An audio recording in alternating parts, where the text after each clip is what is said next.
Hello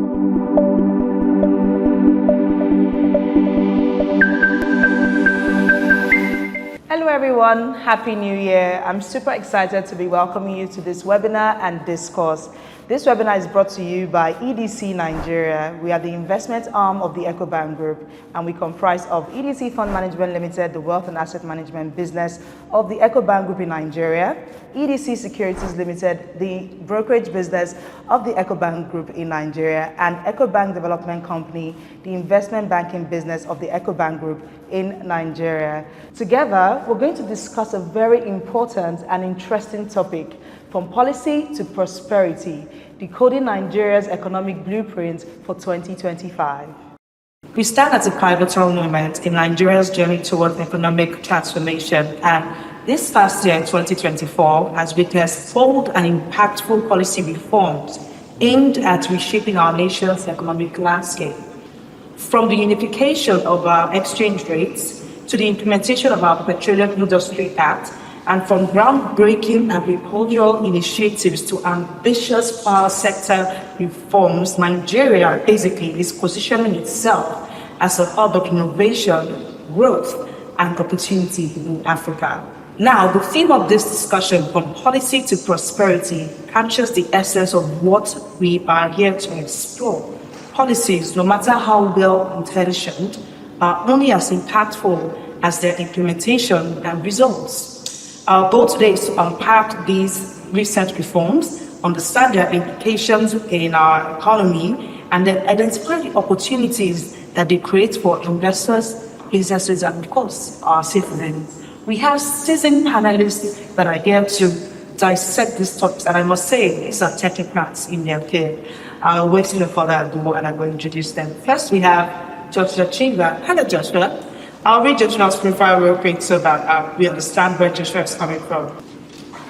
Joshua Chinga has a bachelor's degree in economics with over half a decade of experience in the finance industry. His experience cuts across financial advisory, investment research, private wealth management, and is currently the sell-side analyst at EDC Securities Limited. Welcome, Mr. Joshua. Thank you for having me, Jaima. Happy New Year. Happy New Year to you. Thanks for coming. Next up, we have Dr. Oshinkoya, a seasoned financial professional, over 15 years of experience, spanning credit analysis, structured finance, and investment banking across Nigeria and Africa. He holds a first degree in economics from the University of Benin, Nigeria, and an MSc in finance from the Rome Business School, Italy. In his current role as an investment banking manager for Nigeria and reform West Africa at EcoBank Development Company Limited, DACPA specializes in providing innovative solutions in equity, fixed income instruments, and portfolio management. His responsibilities include leveraging deep market insights and fostering relationships across 33 African countries. He's a fellow of the Institute of Credit Administration, FICA, underscoring his commitment to excellence in credit management and financial advisory services, driven by a passion for building robust financial systems, advancing economic growth, and empowering businesses that will continue to deliver impactful solutions tailored to meet clients' needs and support sustainable development. That's really powerful. Welcome, Dr. How are you today? Very well. Thanks for coming. Thanks for having me. And now, our next speaker and panelist, Abimbola Olaribaju, is an accomplished financial professional with extensive experience in portfolio management, fixed income investments, and financial strategy. As a senior portfolio manager at EDC Fund Management Limited, he brings a proven track record of delivering superior investment outcomes and managing diverse asset portfolios. With a strong academic foundation, Abimbola holds an MSc in Finance from the University of Lagos and a BSc in Accounting from Obafemi Awolowo University. He's a CFA chartered holder and an associate chartered accountant, underscoring his deep expertise and commitment to financial excellence and financial management. Thank you very much, Abimbola. Hi, dear Mama. Thank you for having me. Good today. Thank you. Now, as we begin this discourse, I invite every single one of you to critically think about the following. What do these reforms mean for Nigeria's position as a leading economy in Africa? How can businesses and investors align their strategies to benefit from these changes? And perhaps most importantly, how can we ensure these policies translate into making smarter investment decisions in 2025? Without further ado, let this conversation begin. Recent fiscal adjustments such as the removal of fuel subsidies and exchange rate unification have been bulldozed in Nigeria. How do you see these policies impacting investor confidence and economic stability? Thank you very much, Jemima, for that question. And it's interesting to note that at the early parts of the year, where there was this exchange rate unification and the removal of the fuel subsidies, businesses initially felt the brunt of having to deal with higher costs of financing, sourcing of these funds for their business, and especially the removal of the fuel subsidy as it's impacted energy costs, especially as it relates to production, and also businesses as it relates to how they run their operations generally. However, towards the middle of the year and towards the last quarter of the year 2024, we saw some form of stability, which has helped investors to plan ahead in terms of managing this cost and mitigating the challenges as to sourcing of FX, which has been really, really key for businesses. Now, Jaco, how can investors identify and support businesses that are strategically aligned with policies, particularly in sectors like industrialization, agriculture, and technology? Okay, thank you, Jemima, for having me. So interestingly, the policy moves currently, as we experience it, has paved that opportunity for potential investors, given the fact that Nigeria is a large economy and industrialization is one of the goals of this current administration. So in terms of identifying opportunities in the light of these new policy moves, from where I see it at EDC, we are well positioned to advise potential clients and existing clients in terms of advising them around where opportunities lies, looking at risk and return perspective. And then just to be specific, I think we will probably look at opportunities around agro business. We look at opportunities around industrialization, manufacturing. We look at opportunities around oil and gas, just as Joshua had mentioned. These are spaces that are quite attractive, and there are policy attractiveness, when you talk about tax benefits for some of these sectors.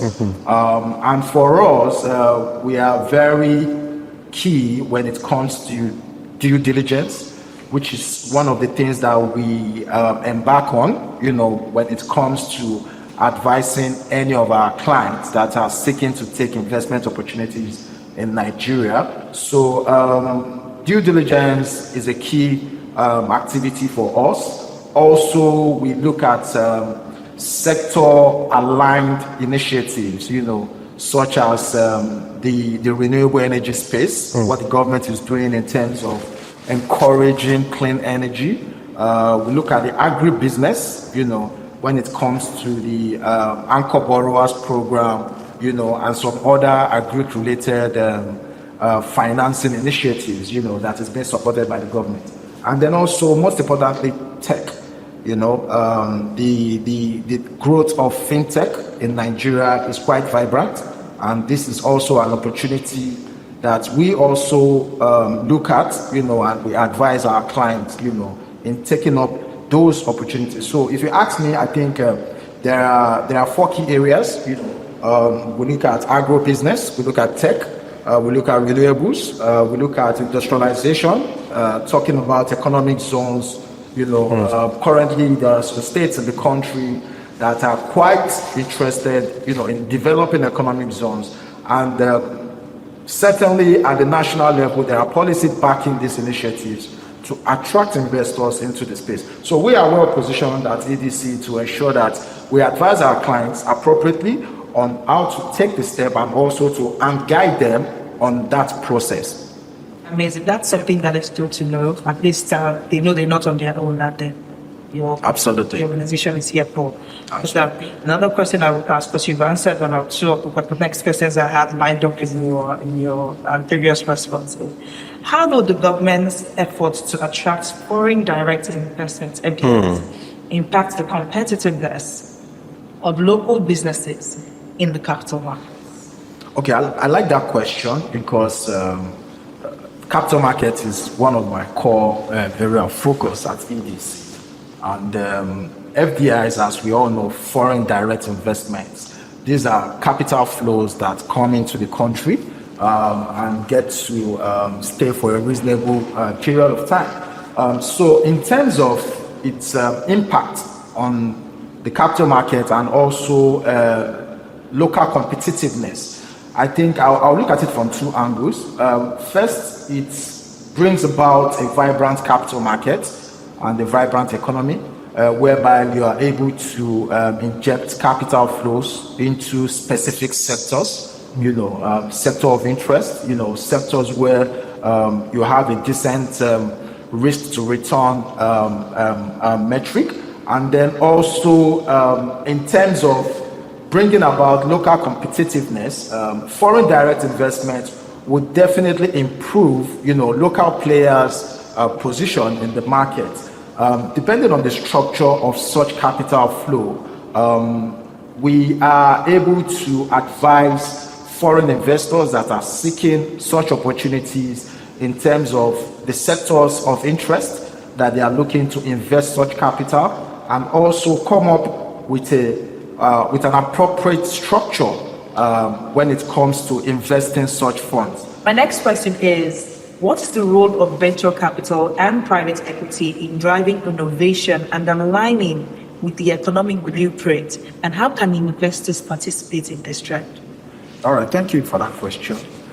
So VC and PE firms do fuel innovation, in any economy, and they play a significant role in growing small and medium scale businesses, especially businesses within the agribusiness, tech, and also healthcare. So these VC and PE firms, they are very strategic. They have their sector of focus, and they look out for counterparties like ourselves, EDC, to collaborate with so that they could explore investment opportunities. So for us, we have a very cordial relationship with private equity firms, both in Nigeria and outside the country, and of course across our affiliates, which we definitely pitch opportunities to, and then on the back of their due diligence outcome, we are able to establish a deal. So effectively, I think the role of these players is very germane, in meeting the government blueprint, in terms of growing businesses and, of course, creating a positive impact. So if you ask me, I think for us, where we sit, we have a good relationship with key players within that scope, and we are always open to, creating opportunities and unlocking value for our clients and clients to be. Thank you very much. Right. Now we're moving to our next panelist. What strategies can investors adopt to navigate uncertainties around policy execution and regulatory changes? Okay. Thank you, Jemima. Thanks for having me once again. So nowadays, investors have a lot of concerns that can influence the investment strategies and outcome. Governments may enact new laws and regulations that affect businesses. Like we saw in 2024, 2024 was a kind of transformative year for Nigeria, We had different policies. Talk about fuel subsidy and its impact, which user mentioned earlier. Talk about unification of FX and even the proposed tax reforms that the discussion is still ongoing. So these are policies that investors have to be aware of and also impact their investment strategies. Another thing is some of these policies, they occur swiftly, and investors have to be able to respond timely and effectively to these policies.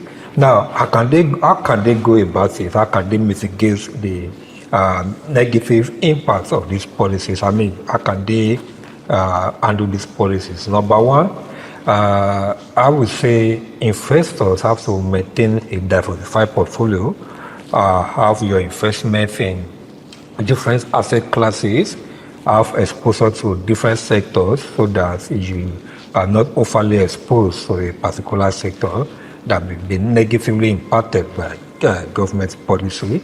Secondly, investors have to stay informed.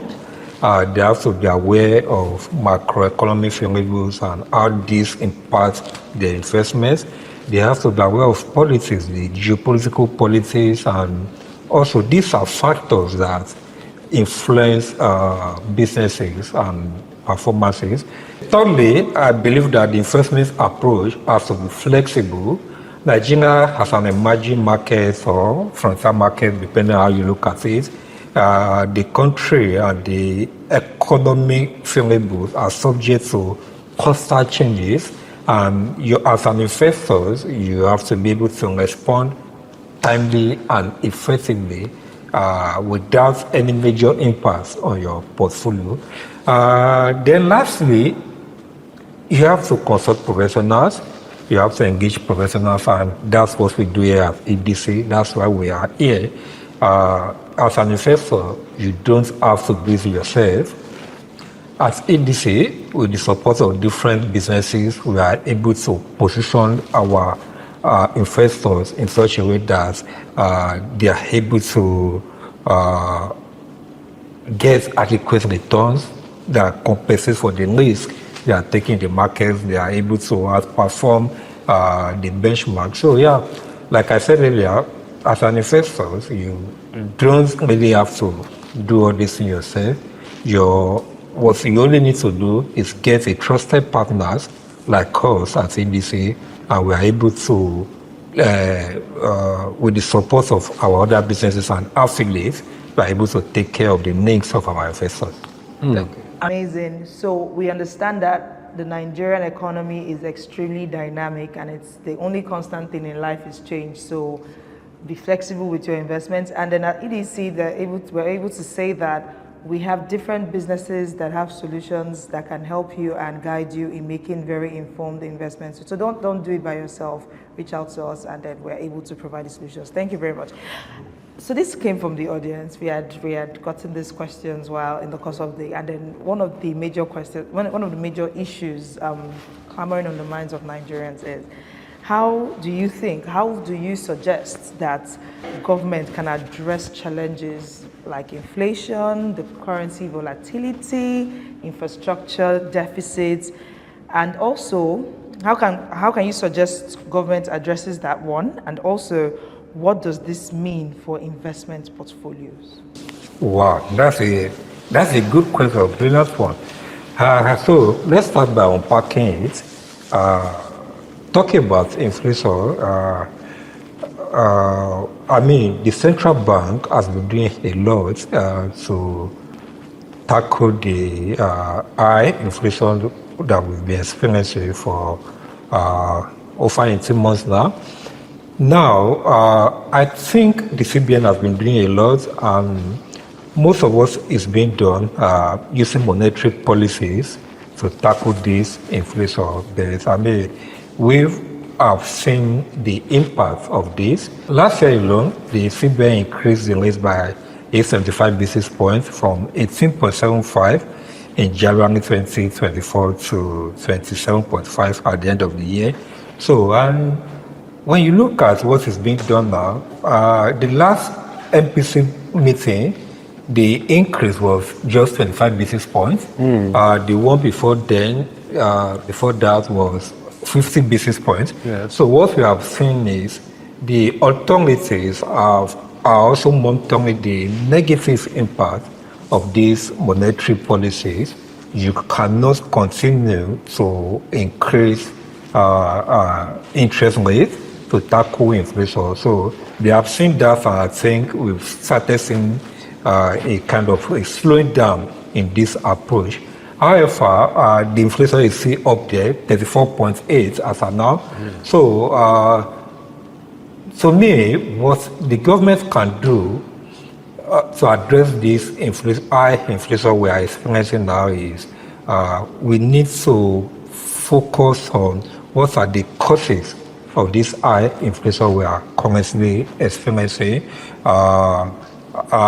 We need a complementary fiscal policies to tackle inflation now. What are the causes? We look at the food.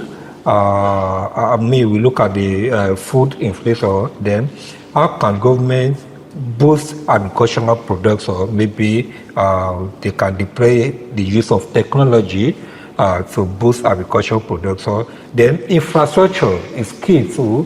When this food, the produce, agricultural produce from the maybe northern parts of the country, how do we move them effortlessly to other parts of the country? So that's where the infrastructure come into play. Infrastructure is like an enhancer of economic development. When we talk about infrastructure, we talk about power, we talk about road network. So these are the enhancer that the government needs to put in place. So with fiscal policy, we are not only controlling the inflation for now, is also able to reduce inflation in the years ahead. Then, lastly, you spoke about volatility, currency volatility. For that, in 2025, going forward, I expect our exchange rate to be stable, not necessarily strengthening or depreciating. As of December, the currency was around 1,550.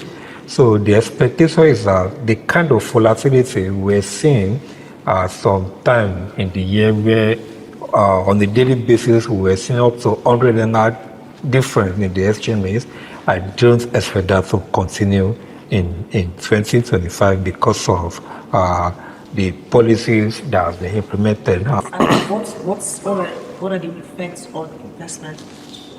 Okay, so the effect of these macroeconomic variables on the investment portfolio, we see that as inflation is going up, the interest rate is going up as well.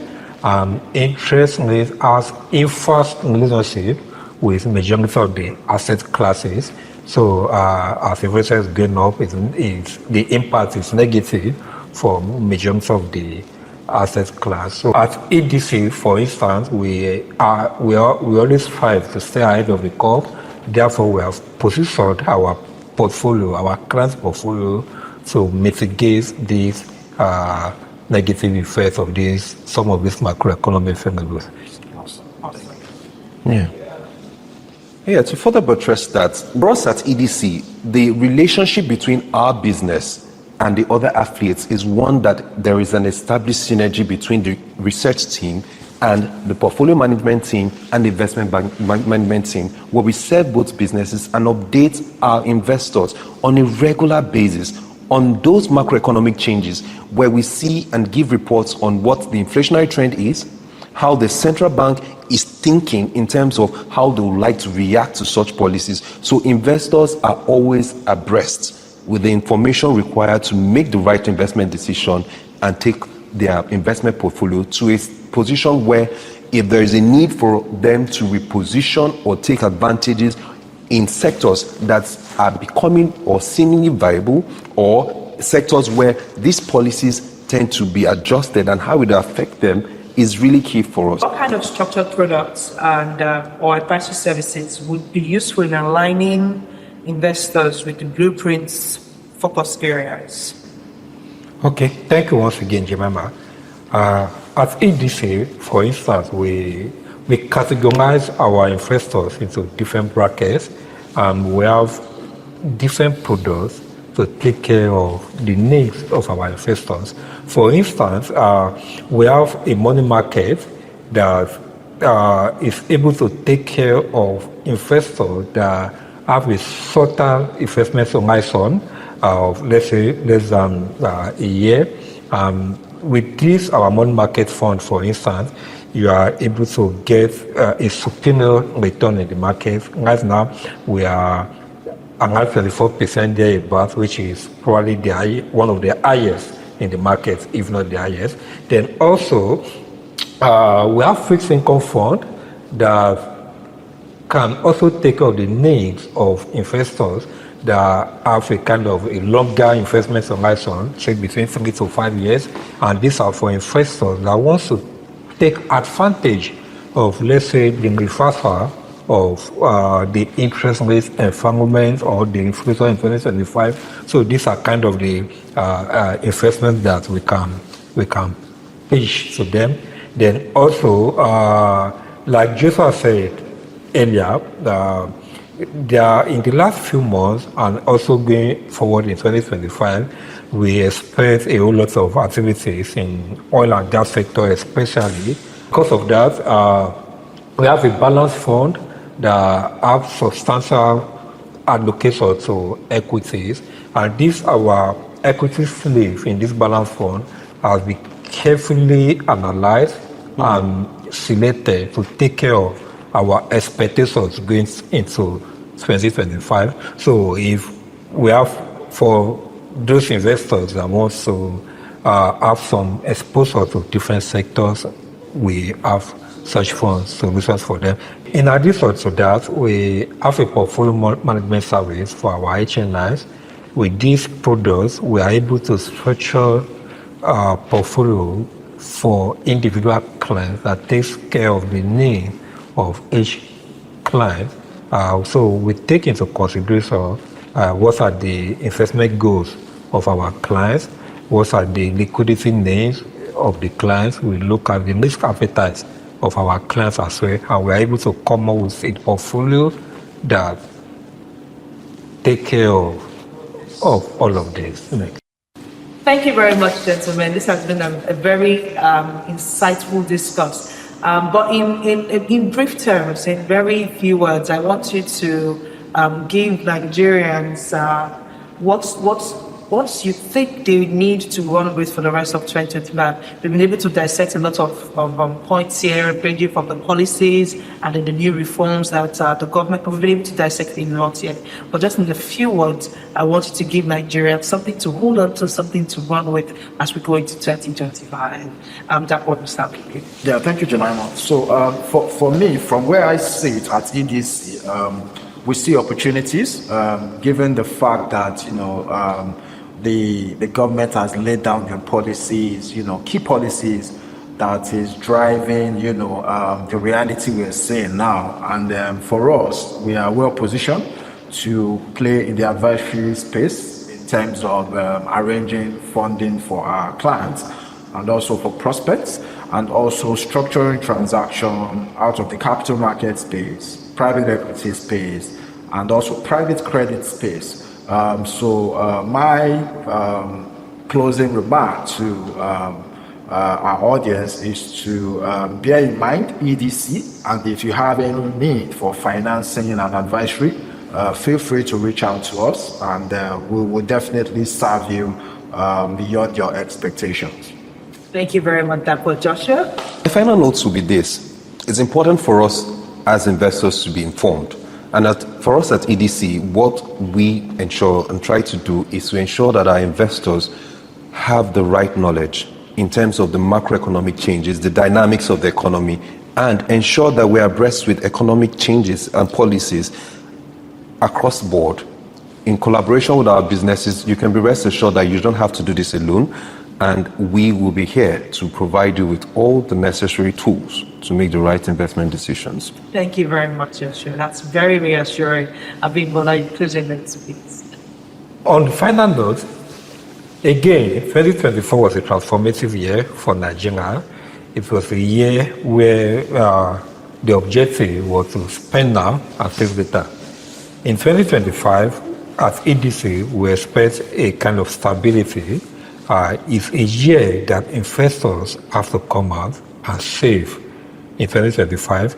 Like we have discussed earlier, we expect a reversal of some of these macroeconomic variables in 2025. We want to employ our investors to come out and take advantage of these opportunities in 2025. Pick up your phone, reach out to us, and we're always willing and available to help you achieve your investment goals and structure your portfolio. Thank you. Thank you very much, Dapo, Joshua, and Abimbola. Like I said earlier, this has been a very insightful conversation. We've heard a lot of things. There was a lot of uproar in 2024 when these reforms and policies were coming up. And then there was a lot of uncertainty in our economy because we did not know where it was going. But with what everybody has said today, we can see that there's direction, there's dynamism, and then there's hope as well. So like they've all advised, pick up your phone, reach out to us. Our contact information will be scrolling on the screen as we speak right now. And then reach out, let them help you make informed decisions and then help you multiply your returns in 2025. I remain your host, Jemima Ugiagbe. Until next time, do have an amazing day. Goodbye.